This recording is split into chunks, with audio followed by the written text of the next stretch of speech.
আল্লাহ রাব্বুল আলামিন এই পৃথিবীর সবচেয়ে সুখী মানুষটাকে, এই পৃথিবীতে যার কোনো দুঃখ কষ্ট কিচ্ছু ছিল না, এই মানুষটাকে ডেকে নিয়ে আসবেন।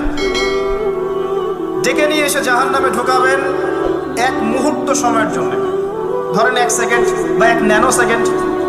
এরপরে বের করে নিয়ে আসবেন, নিয়ে এসে বলবেন, পৃথিবীতে কি সুখে ছিলে? সেই ব্যক্তি বলবে, সুখ কি জিনিস হে আল্লাহ আমি জানি না। আমি কি বুঝাতে পারছি ভাই? সুখ কি জিনিস আমি জানি না।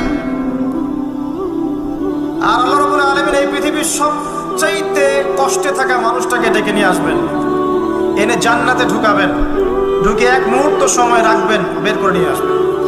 বলবেন, পৃথিবীতে কষ্টে ছিলে? সেই বান্দা বলবে, কষ্ট কি জিনিস আল্লাহ আমি জানি না। এটাই সেই আয়াতের ব্যাখ্যা বলা